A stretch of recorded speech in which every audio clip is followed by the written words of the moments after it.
प्रणाम, नमस्कार, वंदे मातरम। मैं नरेंद्र प्रसाद मधुबनी से आपका भाई।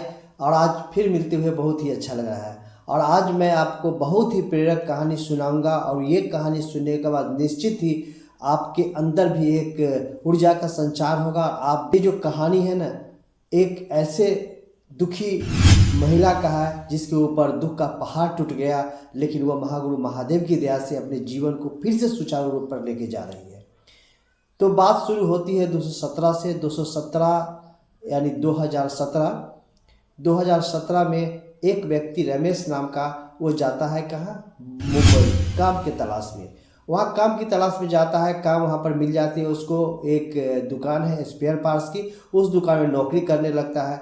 नौकरी करने के क्रम में वो कुछ सीख भी लेता है कि स्पेयर पार्ट्स का दाम कितना है, कितने में आता है, कितने में बेचा जाता है, और अपने मालिक का बहुत ही प्रिय बन गया।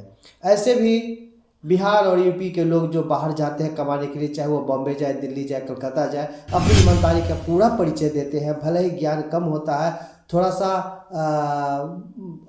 मतलब कि बहुत ही अपने आप को स्टैंडर्ड शो नहीं करते हैं, लेकिन जहाँ भी रहते हैं ईमानदारी पूर्वक रहते हैं। और वहाँ भी उस मालिक के पास रहने के बाद वो अपनी जो ईमानदारी से उसको प्रभावित किया और अपने काम से उसको प्रभावित किया। मालिक उस पर दुकान छोड़ करके भी विश्वास करके जाने लगे जहाँ कहीं भी जाना होता था, और ये भी पूरे ईमानदारी से अपने दुकान की देखभाल करता था। समय बीतता गया।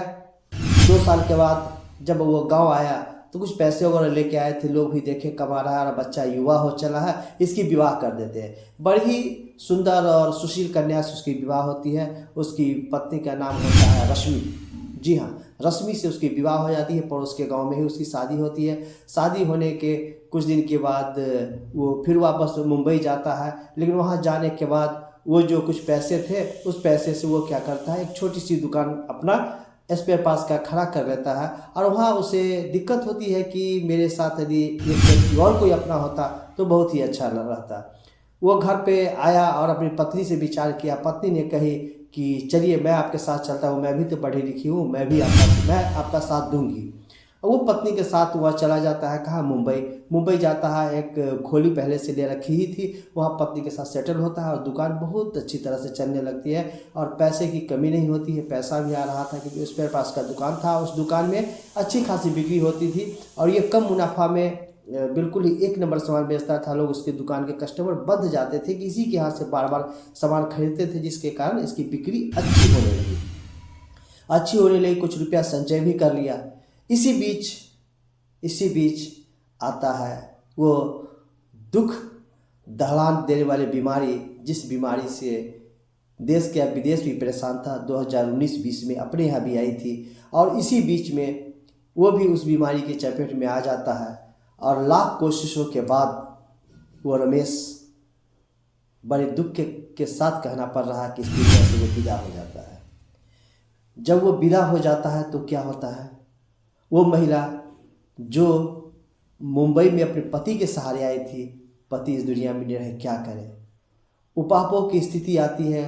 उस ऐसे समय में एक दूसरे का लोग साथ भी नहीं देते हैं, लेकिन कुछ लोग आगे आए और आगे आने के बाद उस व्यक्ति का अंतिम क्रियाकर्म होता है। और उसके बाद वो महिला क्या करती है, अपनी दुकान को औने पौने दाम में बेचकर घर चली आती है, क्योंकि आशा की कोई किरण नहीं होती है कि मैं यहाँ पर रह करके अपनी ज़िंदगी को सुचारू रूप से चला पाऊंगा। क्योंकि महानगर है, कदम कदम पर लूटने वाले, खसोटने वाले आते हैं, ठगने वाले आते हैं। उसकी हिम्मत अलाउ नहीं किया कि यहाँ पर मैं फिर अपना ज़िंदगी को आगे बढ़ा पाऊँगी। वो घर वापस आ जाती है, औने पौने में अपना दुकान को बेच करके वो घर चली आती है। जब अपने गांव आती है, लोगों की भावना उसके साथ बड़ा ही कारुणिक होता है। बहुत ही रिस्पेक्ट, आदर ढंग से उस बहू को अपने घर में रखा जाता है और उस बहू से खूब मतलब उसके दुख में साथ होकर के उसके संवेदना उसके साथ प्रकट की जाती है। धीरे धीरे उस महिला ने जो पैसा लेकर आई थी वो पैसा धीरे धीरे समाप्त हो जाता है। और जब पैसा समाप्त हो जाता है तो आप भी जान रहे हैं कि जब पैसा समाप्त हो जाता है तो उसकी कोई वैल्यू नहीं होती है। और जिस घर में जब तक पैसा था तो वो बड़ा ही मान सम्मान पा रहे थे, वहीं से उसको दुराग्रह मिलने लगता है, उसको बहुत ही भला बुरा कहने लगता है। और तब तक मैं एक बात बताना भूल गया, तब तक इस बीच में उसको एक बच्चे भी हो चुके थे। बच्चे नहीं, बच्ची थी, छोटी बच्ची थी, वो थी 1-2 साल की। तो वो बच्ची भी थी और बच्ची को लेकर बड़ी परेशान रहती थी, कभी अपनी तबीयत गड़बड़ है, कभी बच्ची की तबीयत गड़बड़ है, पैसे की दिक्कत थी, बहुत ही कारुणिक अवस्था में आ गई थी। इसी बीच उसकी इच्छा हुई कि चलो अपने मायके चलते हैं, क्योंकि महिलाओं का नैहर से बड़ा ही जुड़ाव होता है और सोचती है कि वहाँ जाएंगे तो मेरे दुखों का समस्या का समाधान हो जाएगा। लेकिन उसी बीच में उसकी मम्मी का भी देहांत हो गया था। फिर भी वो जाती है नैहर। नैहर में बड़ा ही स्वागत सत्कार होता है, पिताजी थे और वहाँ देखती है क्या कि मेरे पिताजी का उतने वैल्यू नहीं है जितना पहले होता था, क्योंकि मेरे 2 भाई 2 भाभी हैं, वो दोनों भाई और भाभी दोनों अलग अलग रह रहे हैं और मेरे पिताजी को भी एक अलग सा बरामदा पे दे दिया गया है, वहीं पर वो रहते हैं। इसको देख कर के बड़ा ही दुख हुआ, लेकिन क्या करती, अपने भाई के यहाँ आई थी और भाई के यहाँ जब आई तो इस बात को जब देखी कि मेरा दोनों भाई 2 जगह अपना खाना पीना बना रहा है, और जैसे कि प्रायः गांव घर में होता ही, आप भी जानते हैं कि अलग अलग होने पर अलग अलग खाना बनता है और 1 महीना वो पिता उस भाई में खाते हैं, 1 महीना उस भाई में खाते हैं। ठीक यही क्रम लग गया कि पिताजी जहाँ खाते थे वहाँ ये अपने बच्चे के साथ खाना खाती थी, 1 महीना वहाँ और 1 महीना यहाँ। इस बीच में धीरे धीरे नैहर में भी इसका सम्मान घटने लगा, क्योंकि जब पैसे होते हैं ना तो सभी चाहने वाले होते हैं, जब पैसा खत्म हो जाता है राह दिखाने वाले भी कोई नहीं होते हैं। और जब इसका सम्मान घटने लगा तो क्या हुआ कि घर के काम करने लगी। उस घर में, जिस घर की वो बेटी थी, जिस घर की वो रानी थी, जिस घर की वो लाडली थी, उस घर में वो घर का काम करने लगी, खाना बनाने लगी, झाड़ू वहाड़ू करने लगी, सब कुछ करने लगी। ये दुख दर्द सह रही थी अपनी बच्ची के कारण कि मेरी बच्ची छोटी है, अभी कहाँ जाएंगे, कहाँ लेके जाएंगे, और इसे कुछ सूझ भी नहीं रहा था कैसे 2 पैसा हम कमाएंगे। और इस तरह वो अपनी ज़िंदगी को चलाने लगी। लेकिन इस बीच भाभी से जब झगड़ा हुआ उसका, बहुत ही दुखद स्थिति में बात होने लगी, तो वो सोची कि अब मैं क्या करूं, हे महादेव मैं कहाँ जाऊं। और इस बीच में उसको चर्चा से लगाव हो गया, चर्चाओं में जाने लगी और घर छोड़कर जाती थी चर्चा में, महादेव की चर्चा में 1 घंटा के लिए। इसके लिए भी उसकी घर में जो है ना बड़ा कोहराम मचता था। अंत में थक हार करके वो कही कि मैं अब यहाँ नहीं रहूँगी, मैं अपने ससुराल जाऊँगी, क्योंकि ससुराल में तो उसके हिस्सा का ज़मीन तो है, उसके हिस्सा का सब कुछ तो है, वो वहाँ गिर जाएगी। वो वहाँ अपने ससुराल चली गई। वो ससुराल जाती है और ससुराल जाने के बाद होता है क्या कि वो अपने हिस्से का एक छोटा सा टुकड़ा ज़मीन बेचती है। अब बेचने के बाद उसको 40-50 हज़ार रुपये होते हैं और उस रुपया को लेकर के वो मुंबई जाती है। हाँ, इस बीच में हुआ था क्या कि वो अपने नैहर में देख रही थी कि किराना दुकानदार है और किराना दुकानदार क्या करता है, 15-20 लोगों को महीना पर खाना मतलब सौदा वगैरह देता था खाने पीने का, और महीना के बाद वो पैसा देती थी। इसके दिमाग में एक विचार आया कि यदि मैं भी किराना का सामान घर के घर पहुँचाऊँगी और वहाँ से मुझको जो इनकम आएगा, इससे मेरा जीवन चल जाएगा। और यही सोच करके वो अपने ससुराल में ज़मीन का टुकड़ा बेच करके वो मुंबई जाती है, जहाँ रहती थी वहीं गई, वहाँ आग्रह मिन्नत करके, तो स्थिति भी सामान्य हो गई थी और आग्रह मिन्नत करके वो खोली लेती है। खोली में क्या करती है, वो अपने पैसा से 20,000 रुपये का किराना का सामान लेकर आती है। और जितने जान पहचान की थी, क्योंकि वहाँ भी शिव गुरु चर्चा में लोगों से जान पहचान हो गई थी, तो गुरु भाई बहन जितने थे और भी परिचित के लोग थे, उसको जान कहती है कि दीदी भैया मैं किराना का सामान घर घर पहुंचाती हूँ, आपको जो ही कुछ ऑर्डर है, किसी को पेस्ट का ऑर्डर होता था, किसी को चावल का, किसी का आटा का, किसी को प्याज का, किसी को आलू का, जिसको जो ऑर्डर होता तो वो एक कागज़ पर लिख लेती, पढ़ी लिखी तो थी ही, लिख लेती थी और संध्या में उसको पहुँचा करके पैसा ले लेती थी।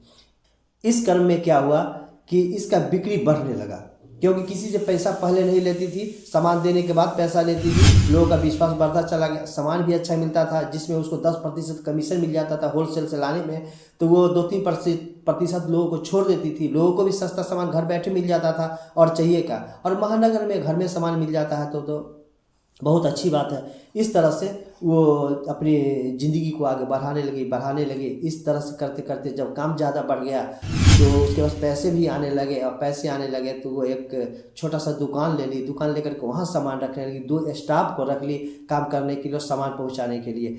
लेकिन अपने से जाकर के ऑर्डर लेती थी और वहाँ अपना मोबाइल नंबर देती थी, जिसको ज़रूरत होता फिर फ़ोन करते थे। और समय धीरे धीरे ऐसा हुआ कि 2 व्यक्ति दुकान उसके साथ काम करने पर रह गया और 2 व्यक्ति सामान पहुँचाने पर रह गया, और जहाँ दुकान था वहाँ भी दुकान अच्छा से चलने लगा। इस तरह से उसकी ज़िंदगी आगे बढ़ने लगी बिल्कुल ही कुशल अच्छी महिला गृहिणी बनकर अपने बच्चों को भी पालन पोषण किए और बच्चे भी अब बड़ी हो चली थी, स्कूल जाने लगी थी, एक अच्छे स्कूल में उसका नामांकन हो गया और वो भी रहने लगी। कालांतर में जा कर के निश्चित रूप से बहुत अच्छा उसका मतलब आउटपुट होगा, बहुत अच्छा ही रहेगा, क्योंकि वर्तमान बहुत अच्छी तरह से आगे बढ़ रहा है।